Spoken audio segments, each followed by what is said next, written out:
ও ভাই রে ভাই, আজকে আপনাদের নিয়ে চলে আসলাম রক্তদাহ বিল পর্যটন এলাকা ও পাখিপল্লীতে। এখনো পর্যন্ত অনেকেই জানেন না যে এই রক্তদাহ বিল পর্যটন এলাকা ও পাখিপল্লী কোথায় অবস্থিত। যারা যারা এখনো জানেন না তাদেরকে উদ্দেশ্য করে আমি বলছি, এখনো অবধি অনেকেরই অজানা রানীনগর হাতিরপুল এলাকা সংলগ্ন মৎস্য অভয়াশ্রম মৎস্য ফাউন্ডেশনের উদ্যোগে রক্তদাহ বিলের পাশ দিয়ে ছোট্ট করে হলেও অনেক সুন্দর একটি পরিবেশ গড়ে তুলেছেন তারা। দুই পাশে সারি সারি গাছ এবং প্রত্যেকটি গাছেতে পাখিদের জন্য তাদের বাসা করার জন্য অনেক সুন্দর ব্যবস্থা করে দিয়েছে তারা। আমি বিষয়টা দেখে অনেক অনেক খুশি হয়েছি এবং এখানে যদি আপনারা ফ্যামিলি নিয়ে ঘুরতে আসেন তাহলে এখানে বসার জন্য অনেক অনেক সুন্দর পরিবেশ করে দিয়েছে তারা। যারা যারা এখনো অবধি ঘুরতে আসেন না ভাই, কাজ চলছে, কাজ সম্পন্ন হলে অনেক অনেক সুন্দর লাগবে এটা দেখতে। এক পাশে আপনি দেখতে পারবেন ধানের জমি এবং এক পাশ দিয়ে বয়ে চলেছে বিল। আর এই বিষয়টাতে এখনো অনেকেই জানেন না, যারা যারা এখনো অবধি জানেন না এই বিষয়টা নিয়ে তাদেরকে অবশ্যই অবশ্যই অনুরোধ করবো একটাবার হলেও সবাই ঘুরে আসবেন, আপনাদের মন অনেক অনেক ফুরফুরা হয়ে যাবে আশা করি।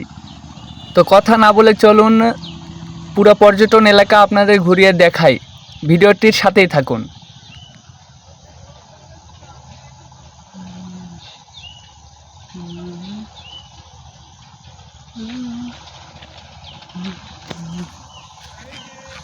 বলেছিলাম না ভাই, অনেক সুন্দর একটি পরিবেশ। ভিডিওটির সাথেই থাকুন এবং উপভোগ করতে থাকুন। যদি ভিডিওটি ভালো লেগে থাকে অবশ্যই একটি লাইক এবং একটি কমেন্ট করে পাশে থাকবেন। চলুন আর কথা না বাড়িয়ে বাকি অংশটুকু আপনাদের ঘুরিয়ে ঘুরিয়ে দেখাতে থাকি। কত সুন্দর একটা পরিবেশ করেছে ভাই তারা, দেখুন।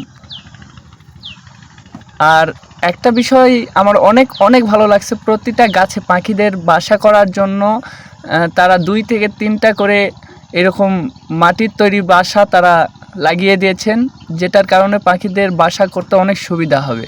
এই বিষয়গুলো অনেক অনেক ভালো লাগছে আমার। আর পরিবেশটা তো জাস্ট ওয়াও, কিছু বলার নাই ভাই। তবে কাজ চলছে, আশা করি কাজ সম্পন্ন হলে এখানে অসাধারণ একটা ভিউ আসবে। কাজ চলছে, আশা করি আরও অনেক সুন্দর লাগবে কাজ সম্পন্ন হলে।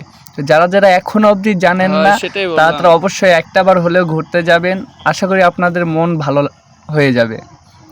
তো চলুন পুরো ভিডিওটি দেখতে থাকুন। সবার কাছে একটাই অনুরোধ থাকবে যে ভিডিওটি কেমন লাগলো এটা অবশ্যই আপনার কমেন্ট বক্সে জানাবেন। যদি ভিডিওটি অধিক পরিমাণে আপনার কাছে ভালো লেগে থাকে ভিডিওটি শেয়ার করে দিবেন, অন্যদের দেখার সুযোগ করে দিবেন আশা করি। সবাইকে ধন্যবাদ, সবাই সুস্থ থাকবেন, সুন্দর থাকবেন। আসসালামু আলাইকুম।